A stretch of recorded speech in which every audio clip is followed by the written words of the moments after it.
Hello, everybody, and welcome to Adobe Live. We are streaming live from the land of the Dharawal people. This is our first live stream of 2025. Hooray! If it is your first time here, we are live. We go live. We do about 10 live streams every month, usually kind of clumped together, and that's what we're planning on doing this year. And I am joined by my friend and fantastic illustrator, also from Sydney, Jeremy Lord. Hello, Jeremy. How are you? Hey Flynn, how you going? I'm good. I'm so rusty. I was saying beforehand, I'm like, what do I, how do you go live again? Like, it's all a little bit crazy.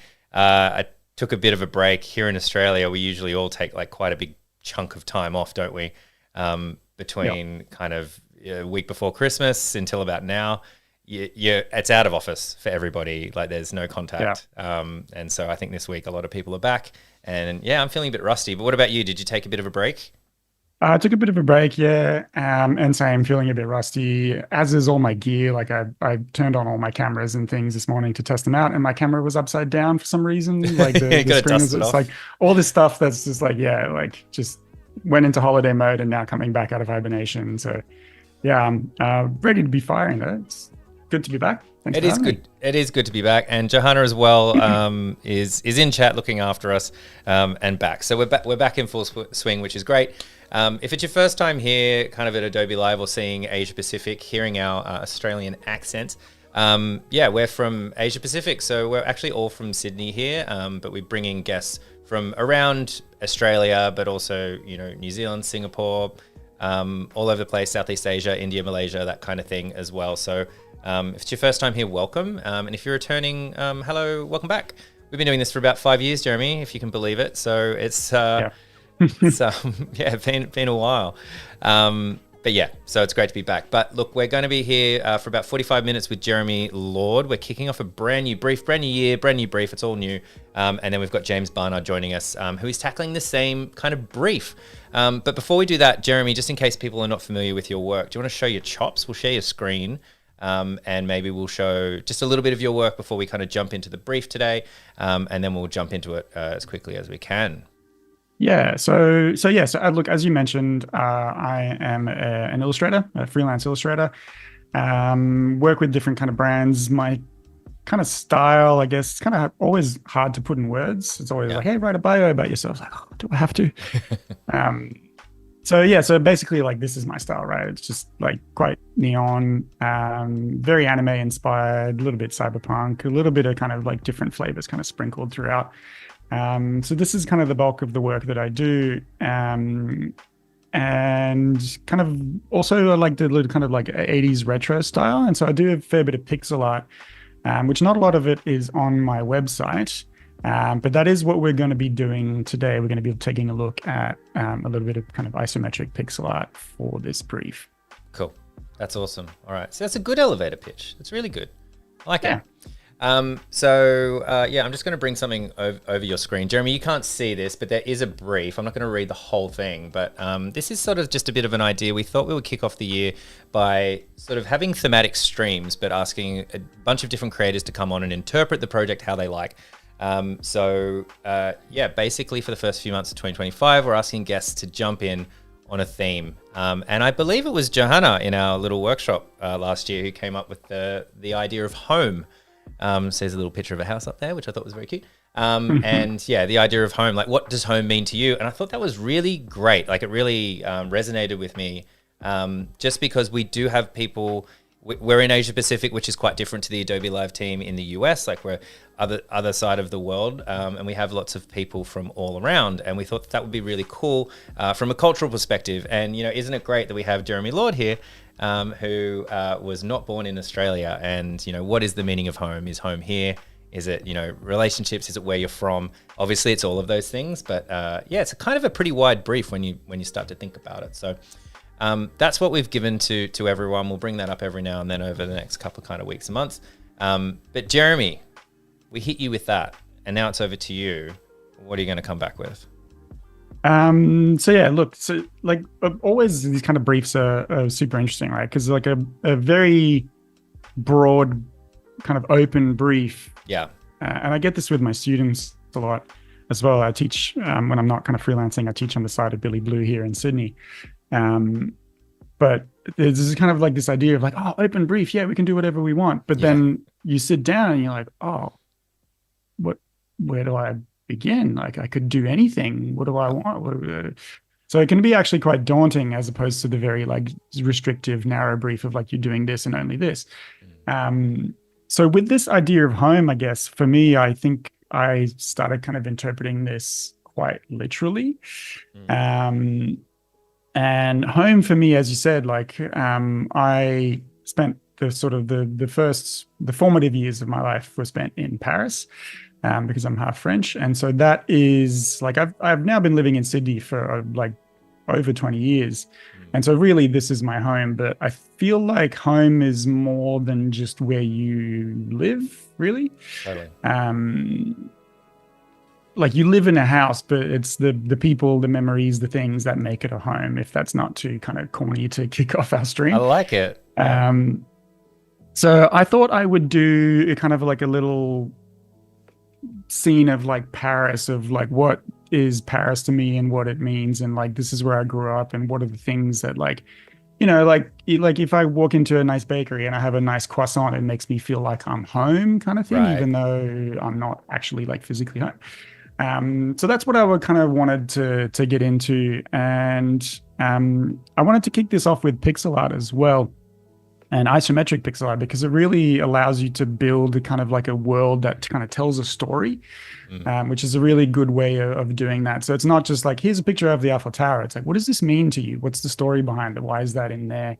And so, yeah, I'm going to try and build this kind of poster design and illustration that's very kind of world building and a little bit of storytelling, and so we'll see where that lands. But yeah, that's my interpretation of it. Quite literal. It's a picture of my home, but with like stories behind it, I guess. Yeah, That's cool. Yeah, I know. I really like. I love that, and we can talk about Paris and France for the whole time, which is always super cool. And I should also mention, if we are live, so you know, if you have any questions or you want to say hi, it's always great. You can log into Behance and you can leave a comment there. That's usually what we keep track of. But if you're just on YouTube as well, I can see some folks on YouTube. Hey, James Barnard, who's coming up next? Yeah, tough act to follow. He said tough act to follow after Jeremy. Nicholas, howdy from Texas. That's great. Yeah, always love to hear where you're from. That's super awesome. So howdy back to you, Nicholas, and allowing me to say howdy, which I never get to say. It's a very cool word, but I can't pull it off very often.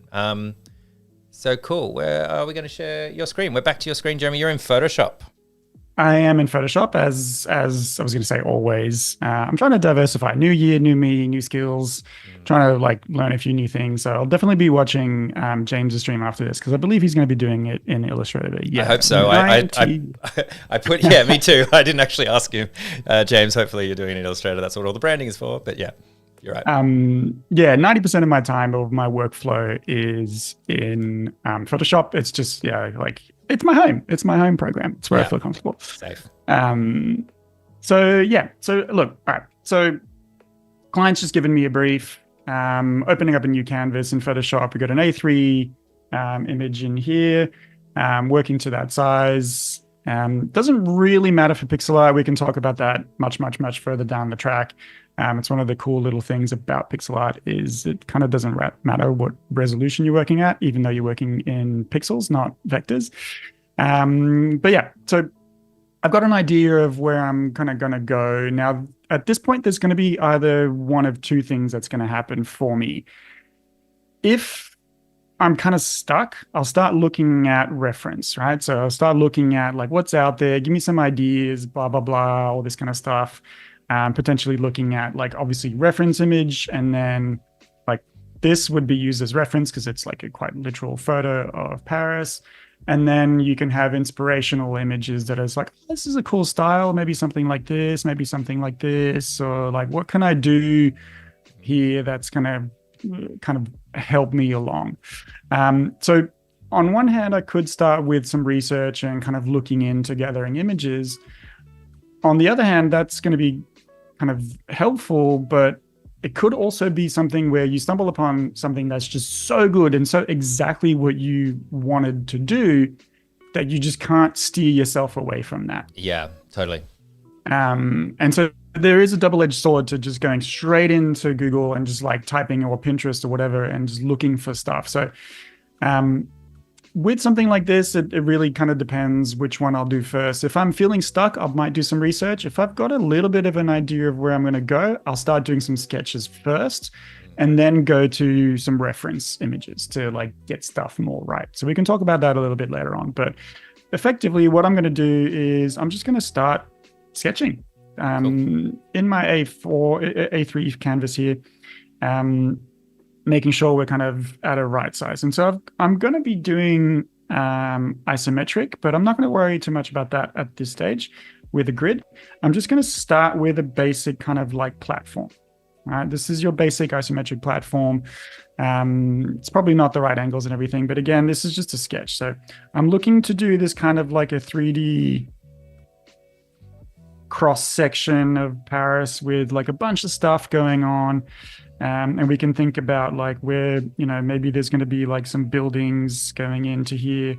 And isometric's kind of cool because you're working in 3D. Like the side scroller thing that, a lot of pixel art is, because it's what's kind of effectively the thing that people recognize as pixel art the most is a side scroller, because it comes down from these video games or like top down. Yeah. Which is something that we haven't actually done. Of all the pixel art streams that we have done, we've never done a top-down one. So that's definitely in the pipeline. That's for a foreshadowing. stream. Yeah. But yeah, isometric works really well because you got this kind of sense of like 3D that side scroller and top-down don't really have. They kind of work in 2D. So you can get a little bit more kind of dimension in there. Things in front, behind look a little bit more right. But yeah. Basically, this is kind of where I would start, like looking at like maybe there's a Paris metro in kind of coming underneath. Like we got a bit of like we've basically just cut a big slice of Paris cake and we're pulling it out. Right. Yeah. Seeing kind of what comes out of it. And, we don't want to spend a huge amount of time like recreating all of Paris in pixel art. But it would be cool to get like some of the features of what's most kind of iconic of Paris. And this is, I think, one of those things that's important to think about. Like obviously people think of Paris or even France, like they do, you think of Australia, you think of the Opera House, you think of like the Harbour Bridge, or you think of Uluru. And those kind of like iconic things, like if you said New York, you're definitely picturing the Empire State Building and the Statue of Liberty. Those are the things that people associate with that. Yeah. And so if you do something that's too niche, that's only like Parisians will get this, but no one else, might not hit as as well as you might hope it would for something like this. And so if the intention here is to have this kind of idea of like, I'm going to see if I can put this on a poster and print it and like maybe sell it or whatever, like you need to kind of give the people what they want and what they expect. And so definitely there would need to be an Eiffel Tower in there somewhere. Yeah. And what's kind of nice about this is like actually the Eiffel Tower obviously is a pretty solid kind of representation of Paris and France in general. But it's also one of the spots where I spent quite a fair bit of time because at the bottom of the Eiffel Tower, just kind of like off next to it, there's these little kind of like ponds, like little round ponds like this, where there's like, like ducks or whatever. There's a little park kind of like all around the Eiffel Tower. If anybody's ever kind of been there, they'll know what I'm talking about. And those ponds used to get drained, and those ponds are actually in the shape of a bowl. So we used to skate there all the time. Oh, really? Wow. Yeah. So they were human made. They were man-made, like yeah. And they were just like, they were a concrete bowl, and they weren't super deep because it's just a little kind of like a duck pond. But we would go and kind of skate there, and it was really kind of fun to be just like, oh man, what a spot to be skating! Like I'm just skating this like basically a skate park underneath the Eiffel Tower. So it was really cool to kind of have that in there. So if I can, I'll try and kind of put that in, but it's a nice little kind of thing to have in there, as well as just like, I'm not just doing kind of tourist fan service here, putting the Eiffel Tower in there just because, you know, that's the symbol of Paris and the symbol of France, but there's also kind of like a little bit of a story behind that Yeah. for me, in terms of like, this is where I used to kind of skate, and I grew up like skating as a kid. Now obviously surfing because I'm in Sydney. Yeah, so get some trees in there. Also, like, probably one of my favorite times in Paris is spring. The shoulder seasons are always kind of like the nicest place. The same here in Sydney, right? Like right now we're going into summer, so it's like crazy humid and hot. 32 annoying. degrees at the moment Yeah. with no wind, and I think the math is it's almost times 3, so I think it's about 90 degrees Fahrenheit. So yeah, it's a hot, muggy kind of Yeah. day today. Yeah. It's not very nice. But yeah, April in Paris, like the Ella Fitzgerald song, is just such a nice time to be there. And we have these kind of chestnut trees that have these little kind of like little blossoms all over them, and they're just like, it's one of those things actually that I don't know that somebody, like, living in Sydney, it's one of the things that I miss the most is like real seasons, Right. proper seasons. Like, it never snows in Sydney, obviously, and basically Sydney is a kind of like a tropical city where we have a winter where it gets cold for sure, but it never snows, and we don't really have an autumn because all our trees are evergreen. So it's this thing of like, springtime in Paris really is, you know, all the trees are coming back to life, all these kind of like, everything's blossoming again. You really get this like kick of like renewal from that season that you don't really feel. Like, I haven't really felt this since I've been living in Sydney, of this sort of sense of like, oh, spring is meaningful. It's really got kind of like a thing about it. And so, yeah, so definitely kind of putting in these chestnut trees in there is going to be something that's super important. That's that cool. Brings back a lot of memories for me of like springtime, summertime, when the days are super long and like I can do stuff again. It's not like miserable and cold and nighttime all the time. And you'll have that nostalgia as well. It's like skating 100%. when you're in front, like, you know, not a care in the Totally. world, right? Yep. Didn't know Yep. how good it was. Yeah, it's interesting. Like, I you know, getting a lot more into gardening lately, but it's like the only few. There's very few Australian, if any, that are deciduous, or that not a deciduous, but that change color. Like, they just don't really. And then I piped up the other day to someone who was far more knowledgeable about these things. And I was like, well, what about jacaranda trees? And they're like, they're not native to Australia. I was like, No. oh, wow, I didn't know that. South African or South something. Africa, I think. like Argentina or something. And yeah, I didn't know that. But yeah, so there you go. Yeah, everything's just green. But yeah, so is your approach in pixel art, like, is it very different to obviously the shape and the composition, but is it very different to how you would start in illustration? Because you talked about the influence of research, which is something we could talk about always, right? Like, because we get it with graphic design and every creative, I think, you know, it's so easy to just Google it and then subconsciously or consciously you're influenced by what you see, which is the point. I'm looking for reference, I'm looking for inspiration. But yeah, that idea of doing it really early in the process and then suddenly you're shoehorned in a direction, like, is very interesting to me. But back to the original question, is your approach to other illustration projects the same or different between pixel art and like your traditional kind of manga style? Definitely quite different for pixel art. So for somebody like me, like I'm a gamer, like you, I'm a little bit of a nerd / kind of geek for tech stuff and all that kind of thing. And I like all things retro. And so, you know, pixel art kind of presents itself in that way, in a way that's just like, yeah, perfect. Well, let's do pixel art because it fits like so many different things there. But one of the things I think with pixel art that is very different is, I guess, almost in a way, maybe kind of going out of my league here a little bit, but it's quite similar to kind of like web design or something, where it's like you're going to have to spend a little bit of time setting things up and thinking about stuff before you even start doing this.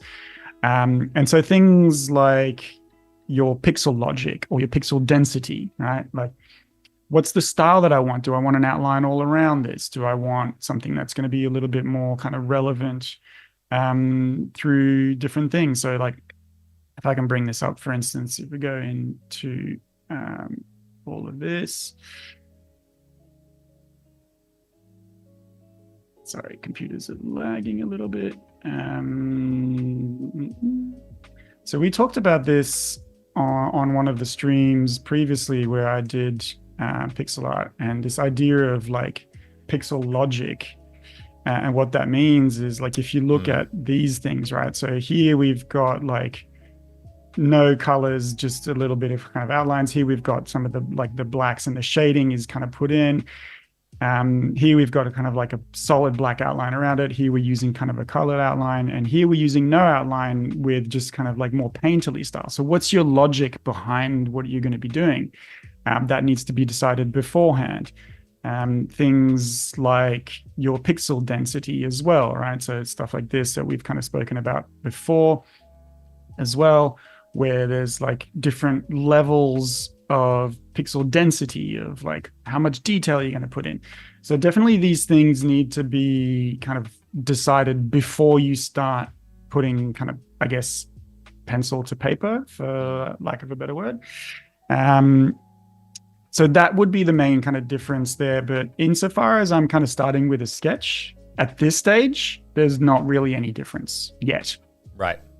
Yeah.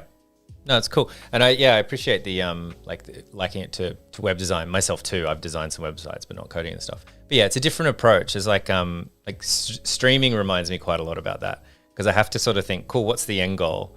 And then because we've got some new branding and everything, sort of have to think, what's the end goal? And then I have to work backwards from there. And then I find myself in Adobe Illustrator, like drawing lines.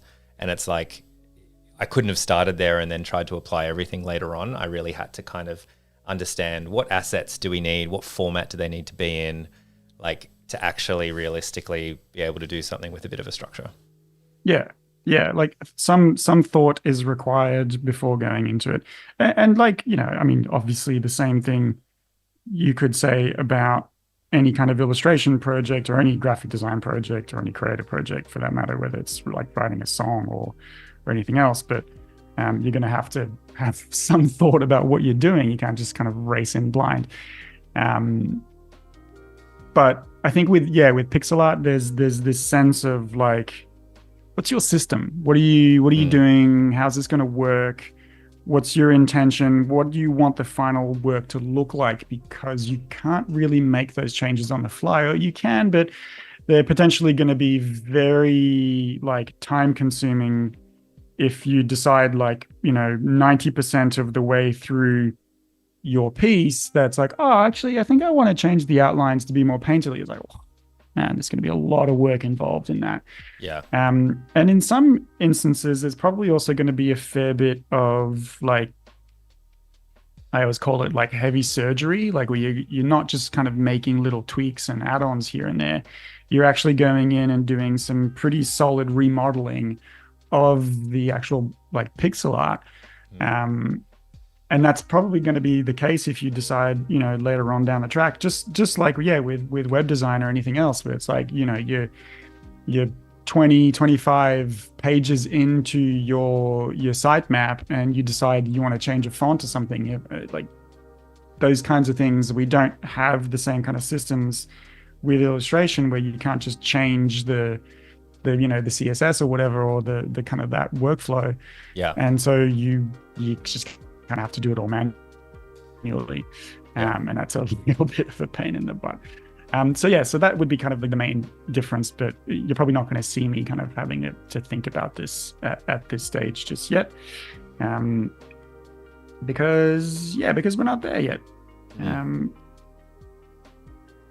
Let's get a bit of a bridge. So the river, obviously, like any city that has a river, the river plays kind of like a pretty solid part in how that city kind of works, I guess. Yeah.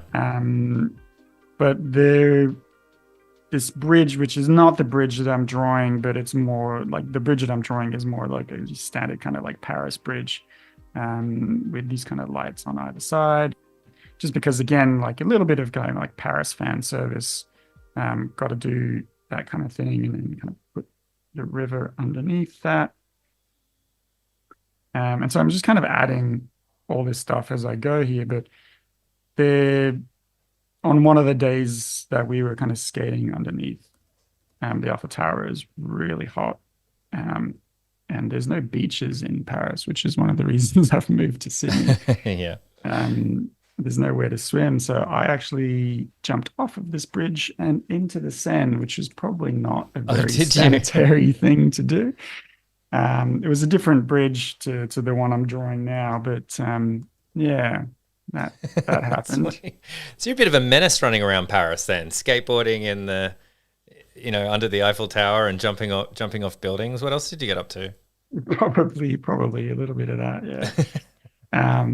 Yeah, maybe not everything is safe to disclose. Right. Yeah. Even now, fugitive of Paris at large. Yeah. So why did you leave the country again? Never mind. Because I wanted to try. Yeah. I like beaches. Sure, buddy. That's cool. I love the train going underneath. It's just like really cool. Yeah, and so now we can start thinking about we've got a little bit of this, like most of the little things that I would kind of think about doing. So this is just basically kind of like a rough idea of where we're going with this, and like not everything has been resolved here, and not everything really needs to be resolved at the sketch stage, because pixel art is relatively flexible. But there's also a sense of like, okay, cool, let's have a think about what can I do to add in a little bit more kind of like personality to this, if you will, and get a sense of like what's going on in this picture. So we've got a pretty like obvious kind of literal cross section of Paris happening. The bridge is maybe a little bit long, so I'm just going to shorten that down a little bit. There we go. Makes the river a little bit smaller, but it just brings the thing back into kind of focus a little bit. But there's a sense of all right, let's see if we can kind of have a little bit of fun with this picture, and like how can we instill maybe a sense of just a little bit more playfulness. So maybe, I don't know, maybe one of the trees could be a baguette. Right. Yeah. And just kind of sitting there, and potentially maybe one of the bateau mouche, the fly boats that usually kind of take a bunch of tourists down the river. Maybe one of those could be a little kind of chunk of cheese, like a little wedge of cheese kind of going in the river or something like. And this is just like, again, like spitballing ideas of kind of how all this could come together and be a little bit more interesting to look at, and kind of, it like tells a story a little bit. It's not just like, here's what Paris looks like.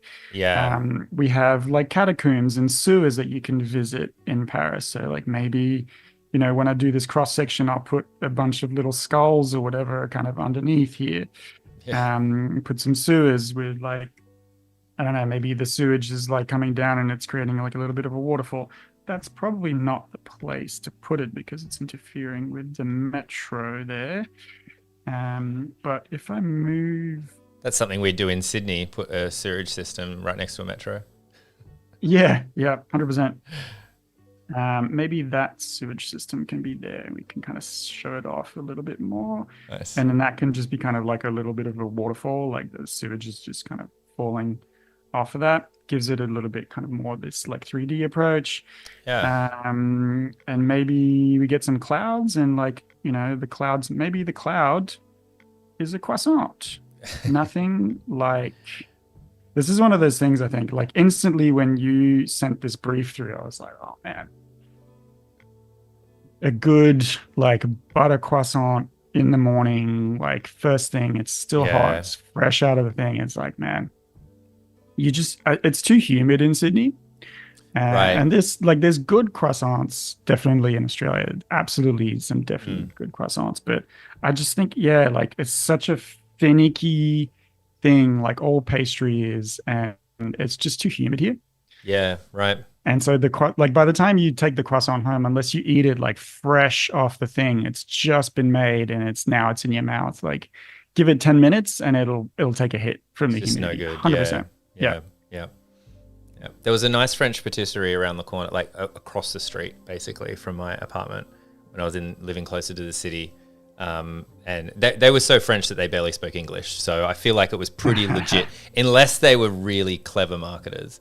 But yeah, we used to get the croissants from there in the morning, and then yeah, it was crazy actually, because I don't think never really liked croissants so much. But yeah, they were full of butter, and we That's get what them they straight are, and just sit down, and it was like a ham and cheese croissant. So I don't know if it's sacrilege to put ham in it, but it was so good. It was so good. I do appreciate a good ham and cheese croissant, but there's something to be said about like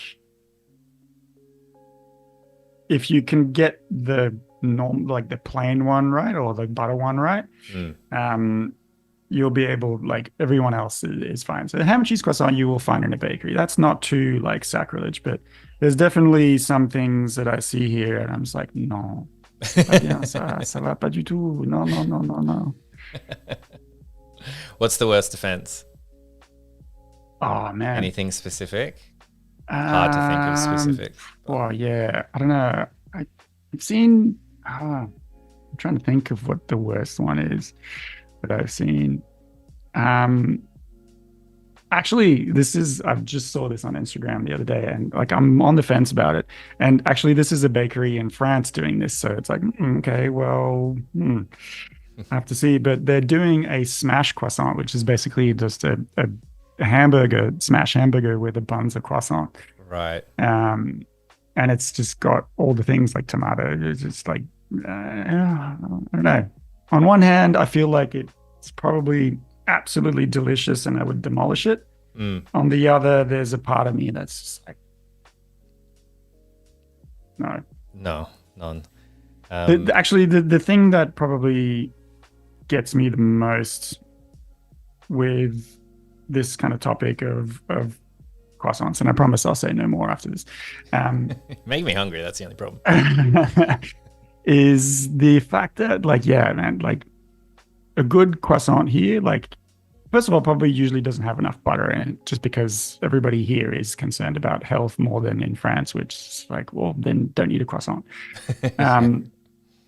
But it just costs so much, man. Like, it really sometimes does hurt my soul to be paying like $6-7 for a plain croissant. Like, no. Yeah. But yeah, them's the breaks. You live in a different country, they don't have the things. That's how it is. Swings and roundabouts, eh? Yep, 100%. Does it rain croissants in Paris? Is that why we've got like No. a croissant? Because that would be pretty dope. No. I don't know. I don't know where to put this croissant. I like it. No. I wouldn't. Don't take it away. I think it's really cool. I feel like maybe it's weird. Maybe I need another one in here to be like, or maybe I need like a cloud, like an actual other cloud in here to kind of show that. I don't know. That's cool. I like it. Don't take away the floating croissant. Definitely don't take away my croissant. Yeah, I've been corrected, by the way, because Claire's working from home and she heard me talking about them. It had bechamel sauce in the croissant. Yeah, so apparently. Yeah, that's normal. That's your standard like croque monsieur kind of like bechamel cheese ham. Yeah, that's acceptable. That's absolutely good. acceptable. Funny story though. I think we might have kind of spoken about this before. Is the croissant, which is like the symbol of like French patisserie and bakery, is actually originally not French at all. Oh, really? No, it's Turkish, which is why it's in the shape of a crescent moon. Oh, really? Yep. Wow. Oh, that's cool. I didn't know that. It's originally Turkish, and then went to Austria, to Vienna, and then went to France. And in French, actually, a lot of the croissants and like chocolate croissant and all that kind of stuff, we actually call viennoiserie because they're from Vienna, where we stole them from Vienna, and the Austrians stole them from Turkey. Right. But yeah, Oh, wow. that's why in the shape of a crescent moon. There you go. That's cool. See, facts. You learn. This is the sort of stuff that you learn here on Adobe Live, everybody. That's our tip. We'll clip that one. Johanna, mark down that interesting fact. I'm actually serious. I think that's pretty cool. No, that's great. And so like we're pretty much kind of done with the sketching phase now. Yeah. And we've got about 10 minutes left to go. So I might start kind of talking a little bit about the kind of the pixel art aspect of this, just to kind of get things moving in that respect. Okay, so we have got, and this is what I was talking about before with the sense of like pixel logic. I've got a pixel art grid that I've created in Illustrator here. And just bring this in to Photoshop.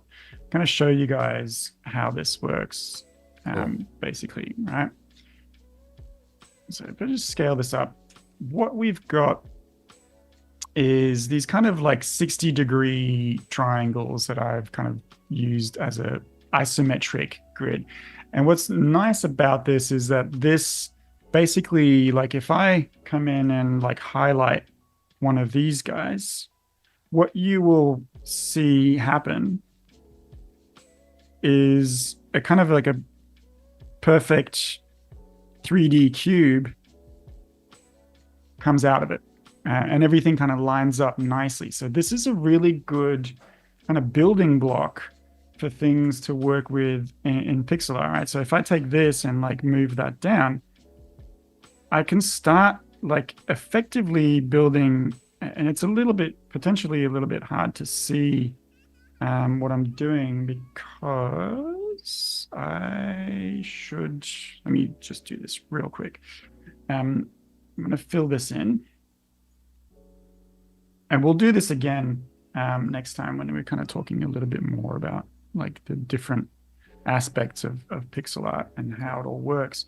But what you're going to see here is something really cool. And one of the things that I really like about pixel art is this like flexibility.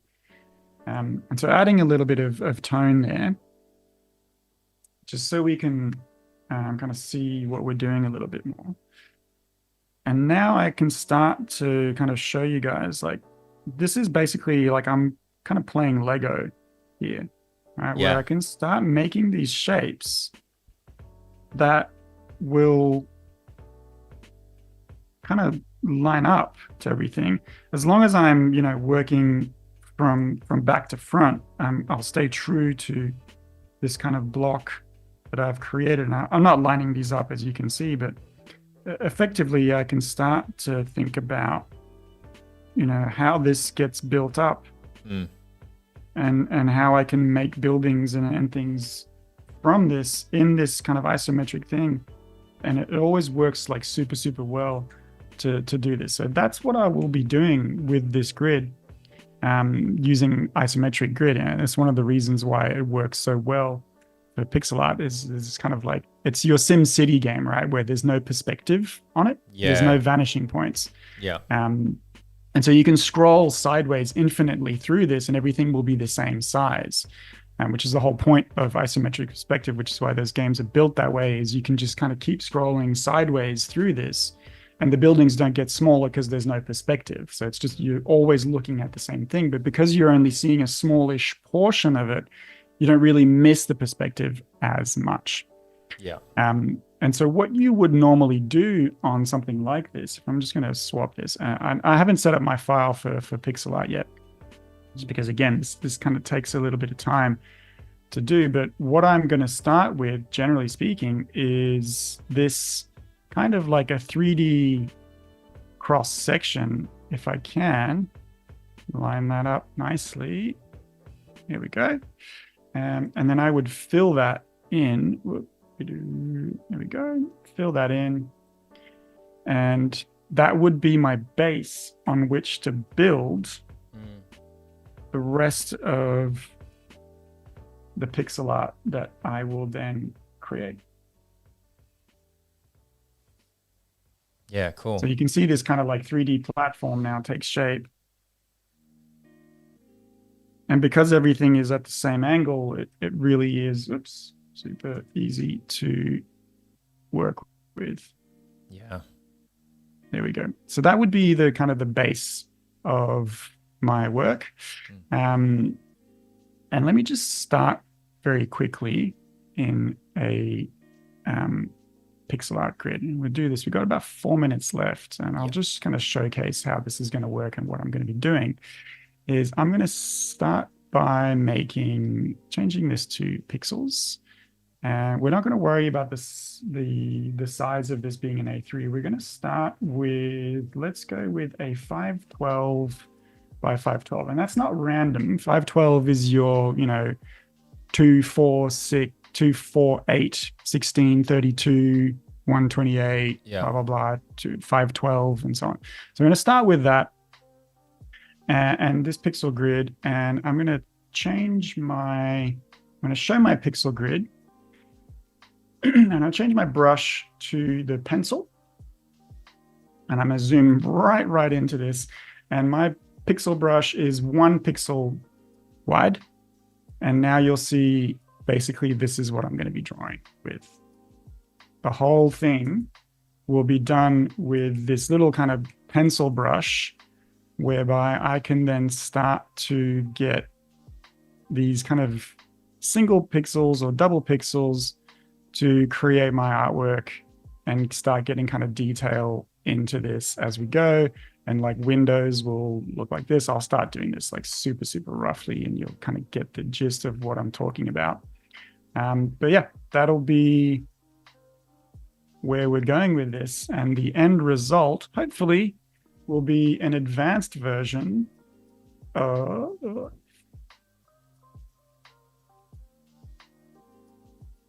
so much work of this. Yeah, right? cool. So this is your kind of like standard isometric grid. Let me just bring this up in Photoshop, and you'll see basically what we're talking about. Like when, at size, this is minute, right? This is really tiny. It's like 6 centimeters by 8 centimeters. But when we zoom in on this, we've got a really... It's just only like about a little bit bigger than a stamp. It's like twice the size of a stamp or something. Yeah. But we can make this bigger because it's just pixels. So again, we'll talk a little bit more about that later on. But effectively what you're looking at here is what I'm kind of hoping to achieve with this. And you can see like that is lining up to my pixel size. And that's what I mean by pixel density and level of detail and stuff. Like how detailed can you get before it starts to just become a little bit too detailed to be pixel art? It just becomes like low res art, which is not the same thing. Or is it just not enough pixel density and you just cannot translate a lot of what you're trying to translate? Right. Cool. Like our sushi on the sushi counter here is literally just like 3 pixels. That says the little egg sushi with the seaweed roll around it. And that's enough. And even these ones are just 1 pixel, and like, that's cool. It's like in context with everything as well, right? Like you can kind of, your brain kind of fills it in. You use your imagination, you fill in the gaps, but like you need a little bit of a balance. And that's what we'll be talking about next time I'm on.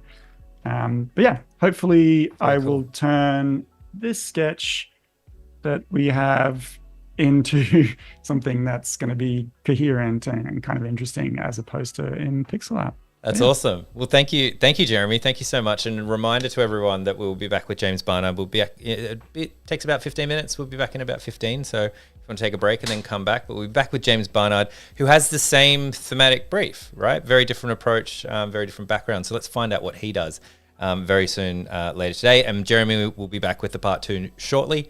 Sort out some dates very soon, and he'll be back and we'll check it all out. Thank you, Jeremy, for joining us, and thank you, everyone, for joining us here on Adobe Live Asia Pacific for our very first stream of 2025. Thanks for having me. It's been an absolute pleasure. Thanks, Jeremy. See you, everyone. Bye. See ya.